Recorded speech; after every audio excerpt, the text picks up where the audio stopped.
La última vez que nos vimos, estábamos hablando sobre la historia de la neuropsicología y ustedes dirán, profe, pero ya está, entregamos actividades de primer corte. Sí, pero es importante hablarlo. Hoy la meta es terminar de hablar de la historia, de las técnicas de neuroimagen, porque el jueves arrancamos con funciones neuropsicológicas, donde este tema de acá pues tiene que quedar supremamente claro. Y bueno, y resulta que nosotros cuando hablamos de todo lo que es la neuropsicología, pues hablamos de unos periodos que lo tenemos aquí, que es el periodo preclásico, clásico, moderno y el actual. El periodo preclásico lo vamos a, desde Hipócrates, a encerrarlo como, abro comillas. Los hombres deben saber que del cerebro y solo del cerebro provienen nuestros placeres, nuestras alegrías, la risa y las burlas, así como nuestras preocupaciones, dolores y lágrimas. Por el cerebro en particular, pensamos, vemos, oímos, distinguimos lo feo de lo bello, lo malo de lo bueno, lo agradable de lo desagradable. Cierro paréntesis, cierro comillas. Eso nos lo decía Hipócrates en el 400 antes de Cristo, que es periodo preclásico. Es como un resumen, un abstract de lo que les quiero dejar del periodo preclásico, porque este periodo, recordemos que nos decía que ahí fue donde empezó a cuestionarse la parte del cerebro y su importancia en nuestros procesos cognitivos, especialmente en el lenguaje. Luego de esto, viene pues nuestro periodo clásico, ¿no? El periodo clásico, durante este periodo, surge una teoría antilocalizacionista. El periodo preclásico me habla del localizacionismo, ¿sí? Aquí es antilocalizacionista. Métase en X rápido. 321. Tengo el microfonito prendido, por favor, lo cerramos. Entonces aquí decimos, ok, lo que pasa es que el cerebro funciona de una manera global y funciona como un todo. Y entonces empezamos a hablar algo que es eh, holismo, ¿m? El holismo. Y aquí entonces surge una relación, perdón, yo miro acá unos mensajes que me están, ok, surge una relación y entre el trabajo desarrollado a mediados del siglo XIX por un biólogo francés, que es Florence, Pierre Florence, considerado el fundador de la teoría del campo agregado. ¿Listo? Todo esto comprueba la existencia de los hemisferios y empieza a identificar áreas de funciones primordiales como la voluntad, el juicio, la visión, la audición, dando origen al desarrollo de la neurofisiología. Perdón, me miro, Jimenilla. Profe, los compañeros están perdidos. Hay 16 personas aún esperando en el chat de monitoría. Que es que no es en la monitoría, que es en este. Yo ya les había enviado el link por el aula. En el aula está. ¿Listo? Si me ayudas, te lo regalo. Ahí está. Por favor, porque todo está en el aula. Gracias, querida.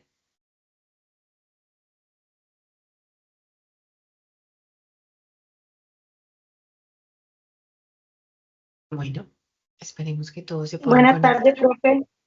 Hola, hola. Qué pena el retraso, profe, era que no habíamos podido entrar por el link. Gladys, pero este link se los dejé el sábado, se los envié, mejor dicho, de todo. Pero bueno, ya están acá. Que vayan llegando y yo sigo Ahora, charlándoles del muchas periodo gracias, clásico. profe. Disculpe. Entonces estamos aquí, periodo clásico de 1861 hasta 1941. Y entonces aquí empiezan a aparecer unos seres humanos muy importantes, unos autores muy importantes en nuestros procesos o en la neuropsicología como tal. Resulta que en este periodo clásico y paralelo al desarrollo de la frenología, surge esta teoría que les contaba antilocalizacionista. ¿Por qué, profe? Para los que acaban de llegar. Porque me dice que el cerebro funciona no solo por una localización exacta, sino de manera global y de manera integral. Este integralidad lo denominan el holismo. Y esto se empieza a ver en el trabajo del biólogo que es francés, Pierre Florence, en el siglo XIX. No, ojo con los micrófonos, por favor. Ciérrame el micrófonos, gracias. ¿Qué pasa con Pierre Florence? Pierre lo que hace es que comprueba la existencia de los hemisferios y empieza a identificar las áreas funcionales y primordiales en cada uno de ellos, entre los que se encuentran, como les venía contando, la voluntad, el juicio, la audición, la visión. ¿Mm? Ahí. Esto da origen a algo que es la neurofisiología y que según un autor que es Portellano del 2005, abro comillas, nos dice, aunque no llego a identificar las áreas asociativas del cerebro, intuyo su existencia. Al afirmar que existen o existían zonas no claramente circunscritas de la corteza que eran capaces de integrar varias funciones de una manera global. Cierro comillas. Entonces es claro, tenemos que empezar a ver el cerebro desde la totalidad, desde la integralidad y no desde el proceso eh, como un rompecabezas, que a veces nos quedamos solo con una pieza, sino lo tenemos que armar por completo. Eso es lo que ya en el periodo clásico empezamos a ver. Ahora, durante este siglo, que es el siglo XIX, se empieza a desarrollar ese gran debate del localizacionismo y el holismo, que bueno, que a mediados del siglo se impone una concepción un poco más holística con toda esta parte de la localización específica del lóbulo central de las zonas que dominan el lenguaje, porque es que toda esta investigación y todo lo que nosotros empezamos a entender desde la neuro empieza es por la gran incógnita del lenguaje. Como post-mortem, muchos heridos o muchas personas perdían las habilidades del lenguaje por algunos traumas craneoencefálicos establecidos en ciertos lóbulos. ¿Mm? Ahí empieza todo. Por eso empezó el localizacionismo en el preclásico. Y esto pues retoma vigencia y empieza a desarrollarse. Y así inicia la afasiología. La afasiología, pues, ¿qué es? Es que se empieza a estudiar el deterioro del lenguaje, las afasias, que las vamos a ver en las próximas clases. Y que este deterioro del lenguaje se da, sí, solo sí, por daño cerebral. No porque yo nací con ella. Yo no nazco con una afasia. O sea, no es que, ay, la afasia, nací con ella. No, pues de pronto sí, en el útero, proceso gestacional, se genera una alteración en el área del lenguaje y por eso se produce una afasia. ¿Sí? Listo. Y aquí empieza. Y entonces aquí empezamos a ver que aparecen, como vemos aquí en el mapa, a un tal Broca. ¿Le suena? Broca es un neurólogo francés. Ya tenemos dos franceses. Paul Broca es un neurólogo francés que empieza a investigar y a identificar esa relación del lenguaje expresivo del ser humano con nuestro lóbulo frontal izquierdo, ¿cierto? Nuestro lóbulo frontal izquierdo. Frontal, recuerden que es frente. Esta zona era denominada como la zona, como el área de Broca, pero después se hicieron unos cambios y este se mantiene como el lóbulo frontal y el área de Broca se encuentra al interior, entre el lóbulo temporal, en la sección entre el lóbulo frontal, frontotemporal, en el proceso de identificación del lenguaje. ¿Listo? Hay otro neurólogo que lo vemos también aquí en el mapa, que es muy conocido, pero este no es solamente un neurólogo, también es un psiquiatra. Y este loco es alemán. Y este loco se llama Karl Wernicke. Wernicke o Wernicke, como le quieran llamar, lo que mejor recuerden. Pero Karl Wernicke lo que nos habla es de que vamos a localizar el lenguaje comprensivo. Y este loco logra localizar ese lenguaje comprensivo en la zona posterior de nuestro lóbulo temporal izquierdo. ¿Mm? Por ende, tanto Broca como Wernicke en las afasias, que como les dije, les vamos a ver más adelante, tienen unas afasias a sus nombres, la afasia de Wernicke y la afasia de Broca. ¿Por qué? Porque está relacionado con el lenguaje. ¿Listo? Tanto el de producción como el de comprensión, que es el de Wernicke.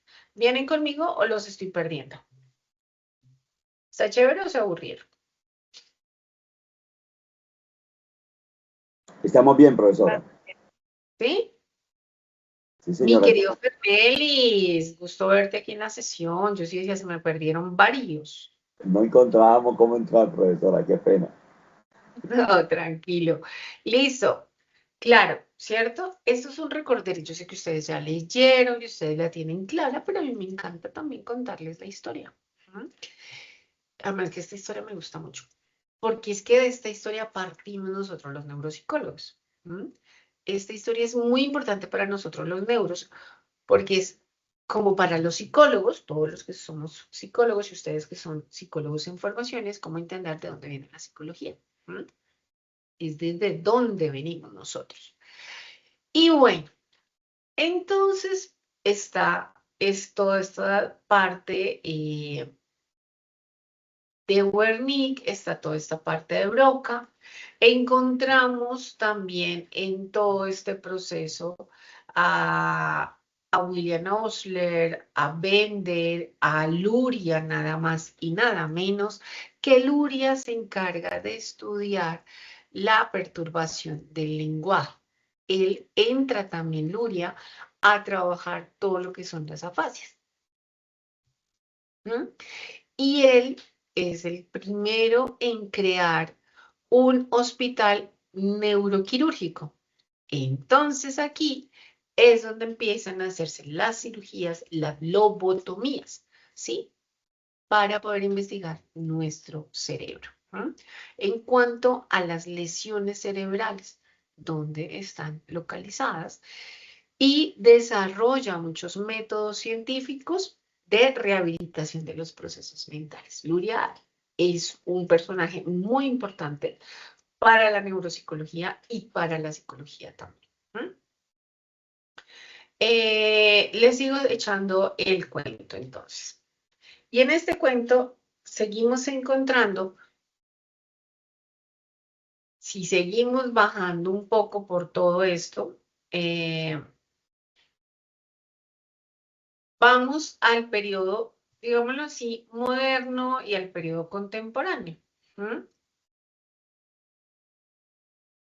Luria tiene un libro, perdón, ya seguimos con el periodo moderno y contemporáneo, pero tiene un libro muy bacán que se llama El cerebro en acción. ¿Mm? Léaselo, búsquenlo. El cerebro en acción. ¿Qué pasa con el cerebro en acción? Luria lo que hace en este libro es que aclara la relación entre estos objetivos del sistema funcional y de los mecanismos para lograr el blanco. Quiere decir eso, que menciona que se puede conseguir un objetivo, ¿sí? Que es invariable por medio de mecanismos que son variables. Y, por ejemplo, él aquí habla de el funcionamiento del sistema respiratorio frente a la ausencia de elementos que lo integran. Entonces, si fallan los músculos diafragmáticos, se pueden suplantar, por ejemplo, ¿con qué? Con los músculos intercostales. Entonces, a eso él hace referencia. Y si los intercostales dejan de funcionar, los vamos a reemplazar con los músculos faringio-laríngeos. Listo. Entonces, como que todo se puede. ¿Y qué dice en este libro, Cerebro en Acción? Dice que puede el cerebro,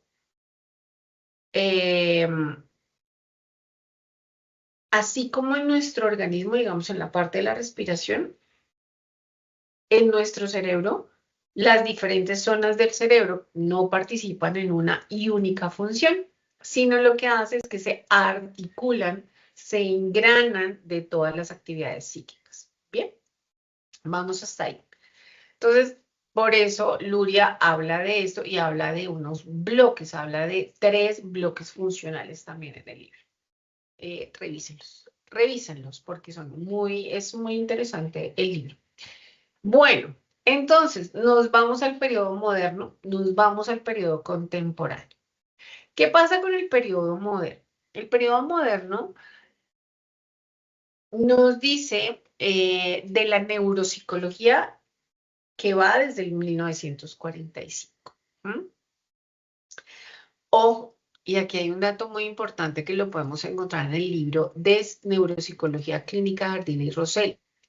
Resulta que el periodo clásico y el periodo moderno están atravesados por un hecho histórico bastante impactante para el área de la salud, tanto de la salud en general como de la neuropsicología y de la psicología.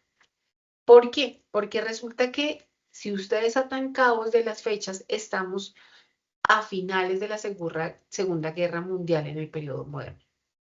¿Sí? Entonces, en el clásico, perdón, y en el moderno, estamos en ese proceso de Primera y Segunda Guerra Mundial.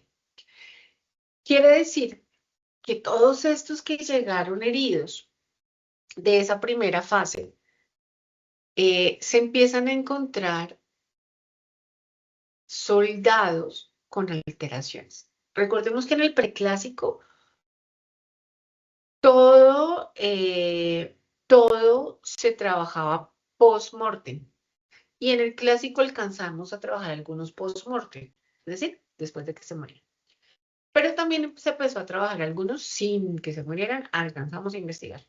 Ahora, en el moderno, también se logró, debido a la guerra, que dejó secuelas significativas en los soldados, poder identificar no solo un trauma craneoencefálico, un evento, un tumor, sino también cómo eso tenía un efecto significativo en sus áreas cognitivas, en sus áreas emocionales y en su personalidad.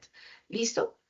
Esta imagen que ustedes están viendo, que me dicen, profe, se ve súper borroso, la encuentran también en internet. Es que aquí no sé dónde más darle. Dale, Tim. Espérenme a ver agua.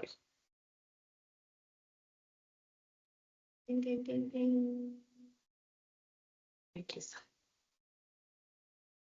Voy a ver si lo logramos, como estoy pensando. Profe, ¿te puedo preguntar algo? Claro que yes. Pues mira, yo he estudiado algunos modelos pedagógicos y hay un modelo pedagógico muy interesante que es como el de la mediación pedagógica de Forstein, que sale a partir como de después de todo el tema de la guerra mundial y de todas las afectaciones que tuvieron también los judíos en cautiverio, bueno, toda esta situación. No sé qué relación pueda tener con lo que tú estás diciendo. A la época, si me ayudas, si es por ahí. O si es Sí, más la época adelante. es esa. La época es esa. Es que esa época que fue impactante a nivel mundial, porque fue para todas las naciones, generó un avance en la ciencia, Ok, ¿sí? En la medicina, en la educación, eh, en muchos aspectos se lograron avances debido a lo que sucedió. Digamos que si uno, digamos, yo tuve la oportunidad de poder estudiar a fondo un poco ese modelo pedagógico, ¿no? Que de hecho hay colegios que todavía los tienen y era como todo el tema del desarrollo de las operaciones mentales, ¿no? Exacto, Y cómo sí. a través del desarrollo de operaciones mentales en un aprendizaje pues muy guiado, muy acompañado, porque se habla del maestro mediador, pues se pudo ver algunos resultados muy interesantes frente a, digamos, el aprendizaje de estas personas, pero también a tratar un poco de, diría yo, como de, pues no sé hasta qué punto curarlos o salvarlos un poco de todo el trauma, ¿no? Pero pues digamos que fue como hacia esa parte, que me parece supremamente interesante desde ese modelo pedagógico. Sí, Ah, sí, entonces, es muy interesante. Entonces, ahí les mandé la imagen. Ahí les mandé la imagen mientras charlábamos con Elizabeth. Entonces resulta que en esa época pues sale todo esto. Y debido a eso, a estos soldados que empiezan a tener estas alteraciones, pues logramos entender qué estaba sucediendo con ellos, o lograron entender, yo toda eh, ahí tomándome atribuciones que no me corresponden, pero se logró entender qué estaba sucediendo por todas las investigaciones. Entonces se empieza a hablar de la neuropsicología, aunque el uso inicial del término neuropsicología se atribuye muchísimo a William Osler en 1913. Pero en 1949 es cuando un profesor, el profesor Hebb, Donald Hebb, populariza el término y lo populariza ya desde una forma más disciplinar por los objetivos y por los contenidos. Entonces aquí Hebb, según Portellano, que es el que nos ha traído toda esta información, aporta dos importantes estudios sobre la memoria, la regla de Hebb y el concepto de sinapsis hebbiana. ¿Qué pasa con ellos? Con estas dos reglas, ¿sí? Con estos dos estudios, la regla de Hebb y la sinapsis hebbiana. Establecen las diferencias neurofisiológicas entre lo que es la memoria a corto plazo como un proceso activo de duración limitada y la memoria a largo plazo, ¿sí? En este periodo es donde la psicología, la neuropsicología, perdón, nace ya como una disciplina científica, destacando aquí claramente los trabajos que hace Carl Lashley, quien por medio del enfoque holístico formula las leyes de acción en masa y de la equipotencialidad, las que son cruciales para el desarrollo de la neuropsicología. Entonces, con base a Lashley, también llega un avance de un psiquiatra que también era neuropsicólogo polaco, que es Kurt Goldstein. Kurt Goldstein aporta a la neuropsicología clínica, donde se plantea todas estas ideas de las lesiones del hemisferio izquierdo y cómo estas lesiones del hemisferio izquierdo van a generar unas reacciones de ansiedad, depresión, angustia y miedo. Por eso nosotros en neuropsicología, yo en neuropsicología, en mi ejercicio como neuropsicóloga, no atiendo únicamente a pacientes que tengan una lesión cerebral. Yo atiendo pacientes que presentan alteraciones del estado del ánimo, porque está muy ligado con su proceso neurológico. Mientras también Goldstein establecía que también hay lesiones que se presentan en el hemisferio derecho, donde la reacción es una indiferencia. Ahora, lo que les contaba en este ejercicio, en donde hay muchos avances desarrollados por Hebb, por Lashley, por Goldstein, que son fundamentales y fueron fundamentales para la neuropsicología del periodo moderno. También es importante que el gran pionero en neuropsicología y el gran aporte al desarrollo posterior que tuvo la neuropsicología, perdón, fue un psicólogo y un neurólogo, fue un psicólogo que también es neurólogo, el ruso, que es Alexander Romanovich Luria, que es el que estábamos hablando de los libros. Resulta que Luria o Alexander Luria o Alexander Romanovich Luria, ¿quién fue influenciado por quién? Por Pavlov, por Freud, por Vygotsky y por el enfoque holístico. Entonces él empieza a tener unos logros muy decisivos en la neuropsicología, desde estudios experimentales de las afasias traumáticas que les contaba, cómo se da el funcionamiento del cerebro y la neuropsicología de la memoria, donde, bueno, vamos a localizar, perdón, los problemas cerebrales. Entonces, está en el periodo moderno, pero también viene al periodo, perdón ahí, pero también viene al periodo contemporáneo, también viene al periodo contemporáneo de la neuropsicología. Ya lo de hoy se conoce como el nuevo paradigma o proceso de la transición actual. Resulta que este momento en el que nosotros estamos, que es la última fase, que es el periodo contemporáneo, viene desde 1975, ha sido definitivo para poder afirmar, para poder concretar los contenidos y todos los logros que se alcanzan, que se han potencializado por la inclusión de avances tecnológicos. Y de algo que vamos a ver ahora, que es la telemedicina, como la tomografía axial computarizada. Todo el boom de las técnicas de neuroimagen han revolucionado los conocimientos de la actividad cognitiva establecida hasta el momento, logrando correlaciones clínicas y fisiológicas precisas que logran diferenciar la clasificación de patologías que ya se venían conociendo. Entonces, ¿qué pasa?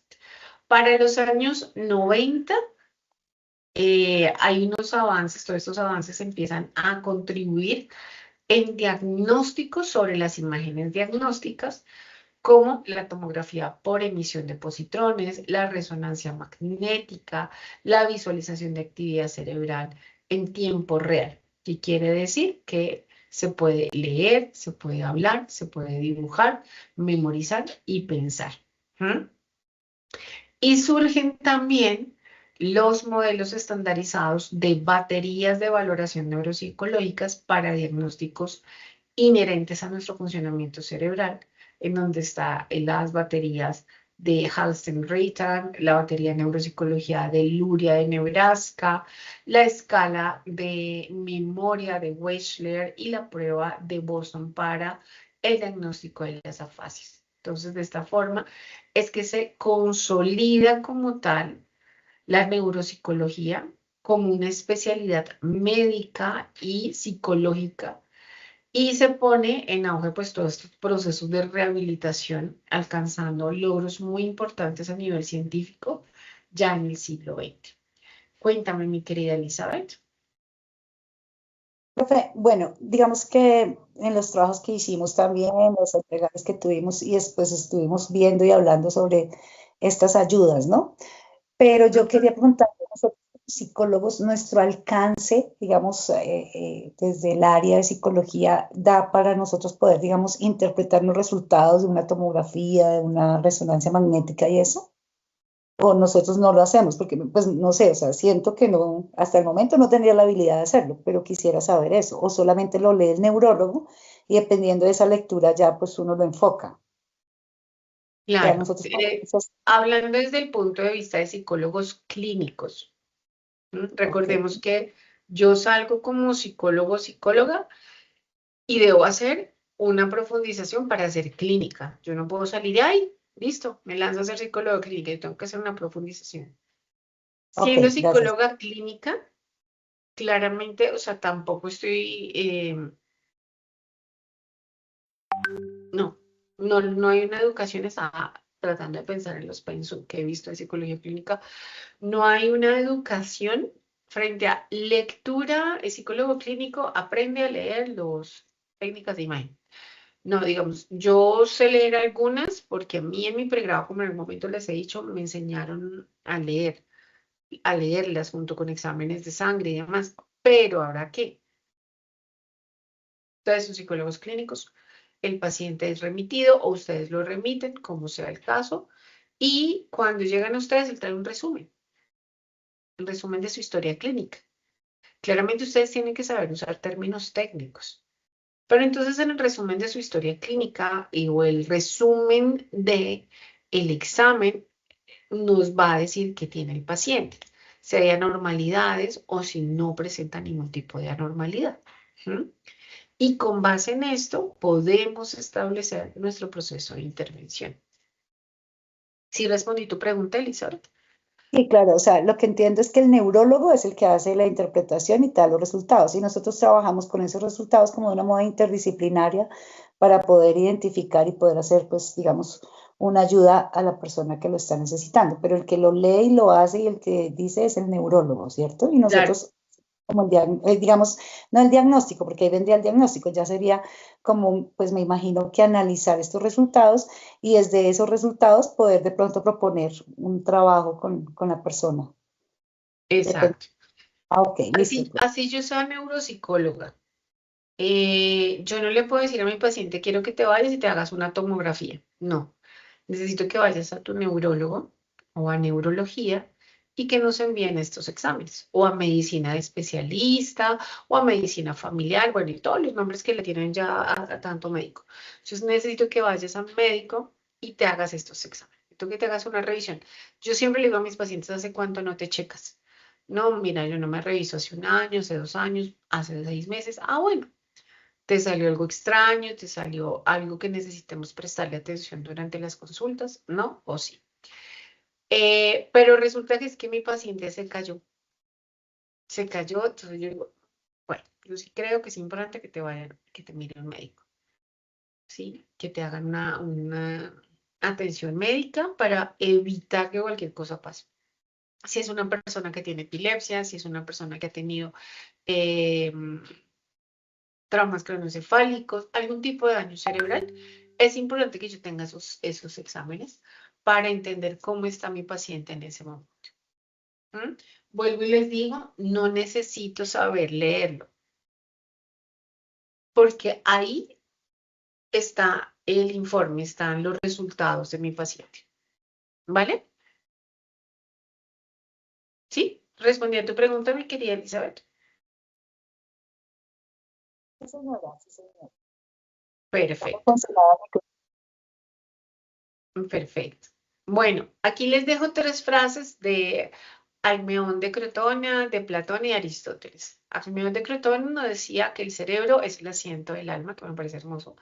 Platón nos decía que la cabeza es la parte del cuerpo más cercana al mundo de las ideas. Y Aristóteles, el cerebro se encarga de enfriar la sangre, el corazón se encarga del pensamiento y de los sentimientos. Con esto le damos apertura a eso que estábamos hablando del periodo moderno, contemporáneo, que es donde estamos actualmente. Y como ustedes lo acaban de escuchar de mí, pues estábamos hablando de qué? De las técnicas de neuroimagen que aparecen en este periodo. Dímelo cantando, mi querida Marta. Profe, le hago una consultica rápida. Los niños que tienen o que presentan microcefalia y que digamos que su afectación o su lesión fue a nivel del lóbulo frontal, que fue lo que le dijeron, tienen dificultad del habla por la rehabilitación de neuropsicología, ¿pueden recuperarla o ya definitivamente quedaría como la lesión como tal, ya la dificultad del habla quedaría así?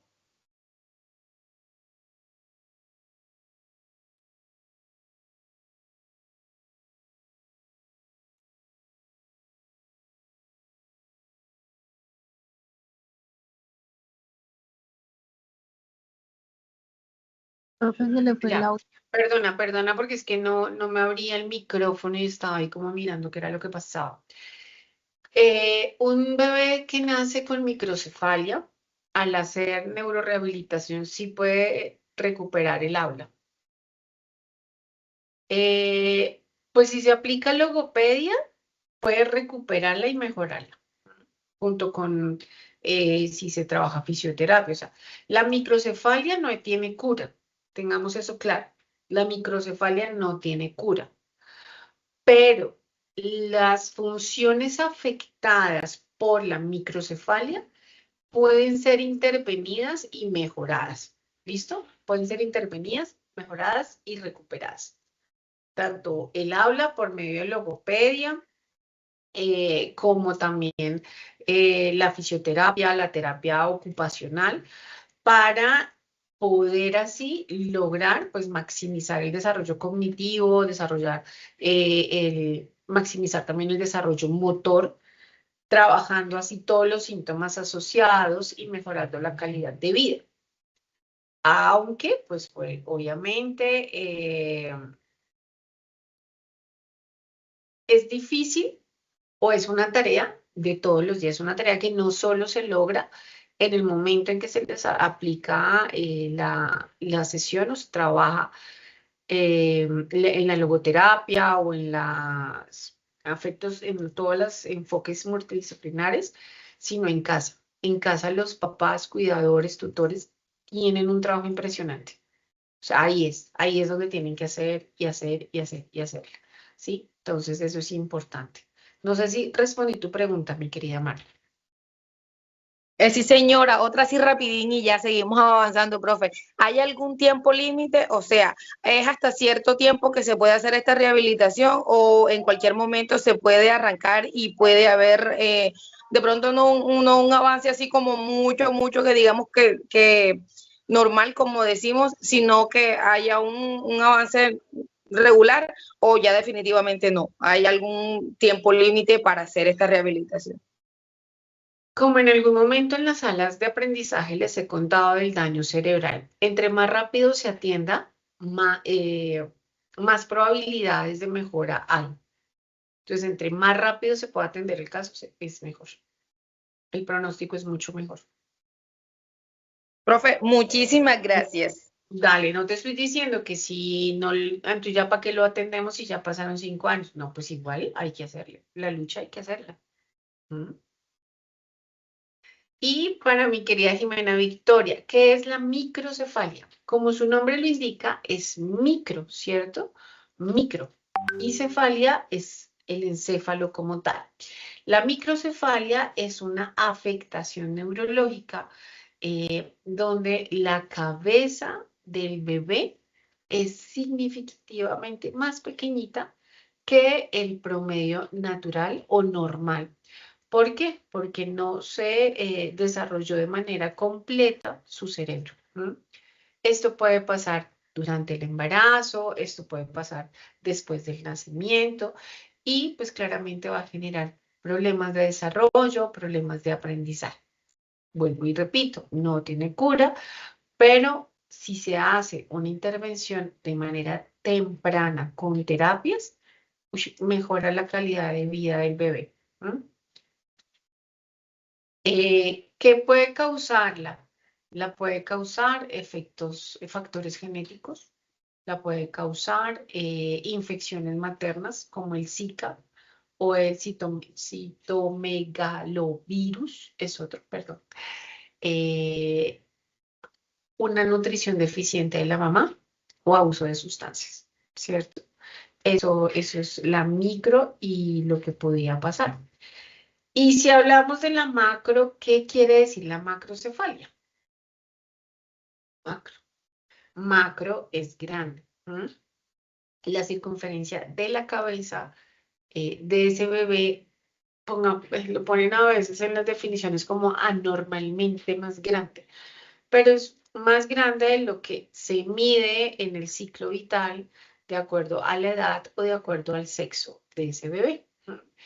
¿Por qué pasa eso? Porque hay mucho líquido cefalorraquídeo, ¿sí? Que es una hidrocefalia, que es un cerebro, o puede ser un cerebro más grande, que es una megalencefalia, no es megalo, sino megalencefalia, o porque hay un crecimiento óseo. Puede ser benigna, pues es familiar, puede tener otros trastornos genéticos, metabólicos, infecciosos, tumores, ¿sí? En este caso hay que hacer muchos exámenes, muchas radiografías, y de acuerdo a la causa, cualquiera de las que les mencioné, pues obviamente hay que hacer una intervención.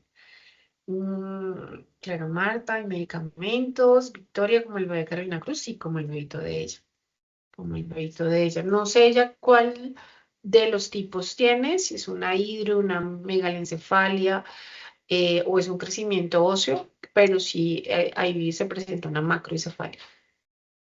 Bueno, y esto, tanto las micro como las macro, las podemos identificar gracias a nuestras técnicas de neuroimagen.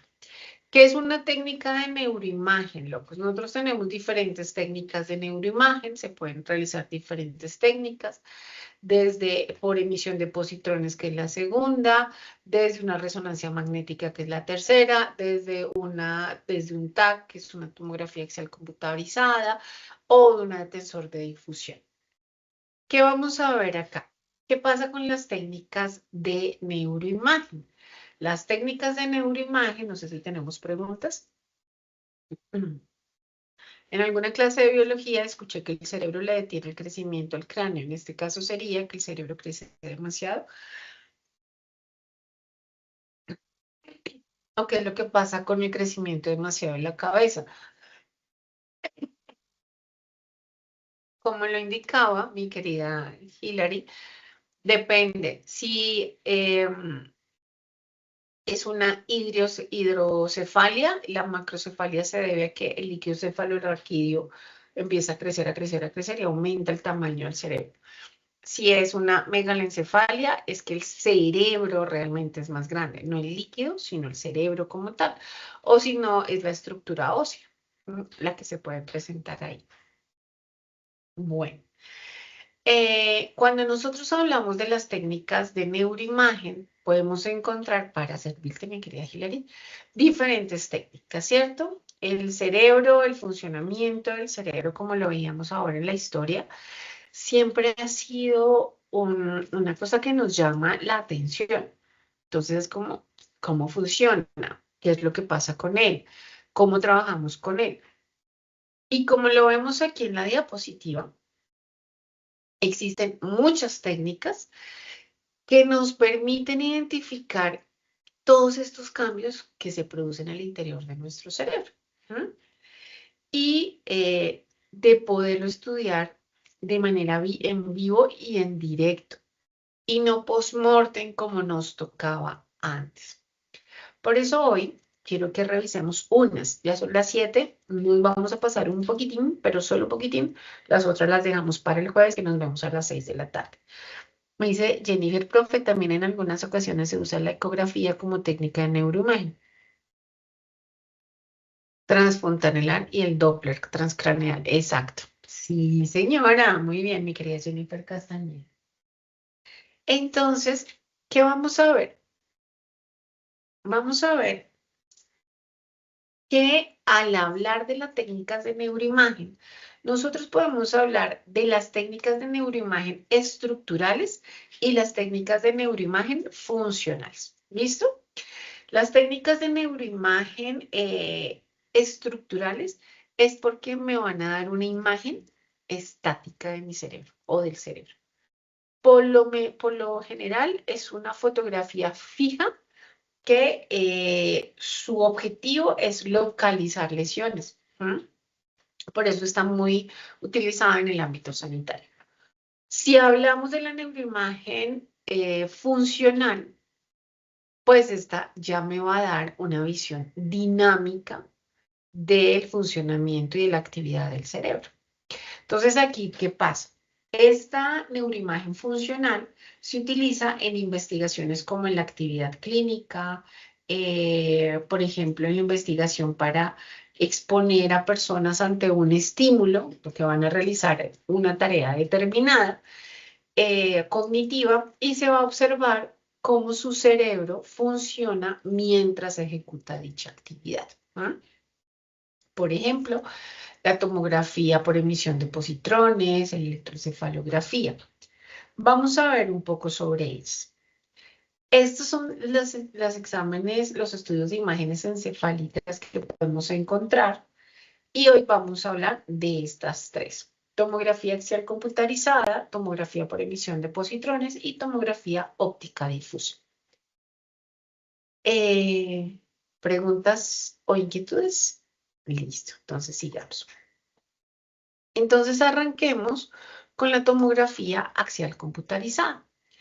Esta tomografía axial computarizada, pues tiene un ordenador que está conectado a una máquina de rayos X y que hace es obtener imágenes del interior del cuerpo.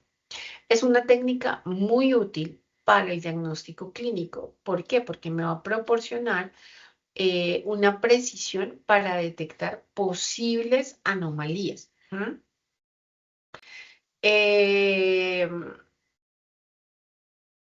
Esta tomografía computarizada es muy rápida, ayuda para trabajar emergencias como traumatismos y hemorragias. Aquí nosotros podemos ver en la imagen cómo ingresa la persona y estos son los resultados que se pueden obtener, los tipos de resultados. Sí, importante, siempre en estos exámenes que ustedes ven que es como un cubículo, informarle a las personas que tengan posibles alteraciones de claustrofobia o ansiedad, porque pueden sufrir un ataque de ansiedad al interior. La tomografía por emisión de positrones, la tomografía por emisión de positrones es una técnica funcional y esta, como observan ustedes, hace que el cerebro tenga una luminiscencia. Resulta que esta es una técnica invasiva. ¿Por qué es una técnica invasiva? Porque se genera una inyección por vía intravenosa de una sustancia radioactiva.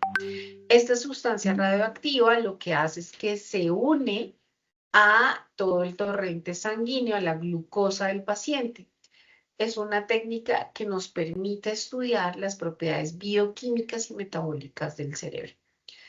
Mayor utilidad, poder detectar tumores cerebrales. Es una de las primeras opciones cuando hablamos de la oncología. Entonces, eso es importante tenerlo aquí. Es actividad metabólica y molecular, lo que nos ayuda a detectar. Y por último del día es la tomografía óptica difusa. En la tomografía óptica difusa, nosotros, ¿qué vamos a encontrar? En esta tomografía, nosotros observamos que tenemos una información azul. Aquí se utilizan ondas azules para poder crear imágenes en 3D. Y estas imágenes nos muestran todos los tejidos al interior de nuestro cuerpo. En este caso de pues nuestro cerebro para identificar cómo están estructurados. Entonces aquí hay un trazador y hay un flujo, ayuda a medir también ese flujo sanguíneo cerebral. ¿Listo? Vamos a ver qué preguntitas tenemos. Profe, las que mencionas con medio de contraste son principalmente las, sí, están ahí entre las angiotaquias.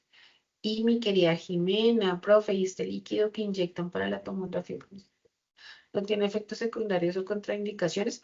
Puede tenerlos de acuerdo al paciente al que se les esté aplicando el examen. El examen, mis queridos. Bueno, nos quedan por ver unos más. Ahora, el jueves seguimos hablando de estos, pero también arrancamos con funciones neuropsicológicas. Recuerden que el jueves nos vemos a las 6 de la tarde, que es el horario de la clase normal. Esta clase de hoy va a quedar como reposición clase jueves tal. ¿Listo? Para que lo tengan. O sea, jueves, el jueves aquí estamos, a 8. Reposición clase jueves 8 de enero. Y les pongo el tema que viene. 16. ¿Listo? Perdón, 15, profe, 15 de enero. No, 8 de enero, porque fue la clase del jueves pasado. Ah, ok, profe, muchas gracias. Mi querida Marta, sí, hay otro. pero lo vamos a ver dentro del próximo. Profe, tengo una preguntita. Universidad no me arroja el circulito como. Si quieres, Claudia, pero Claudia, tú y me dicen, profe, mira que a mí me pareció que iban a la parte de texto, porque eso sí da susto. Es solo. Escriban al No aparece el puntico. yo lo pongo en las y yo se las envío porque no es importante que también ustedes, cada uno, tomen en los pantallazos de lo que relatan mucho, o sea, no me saben leer, ustedes no están sabiendo leer, porque ahí en el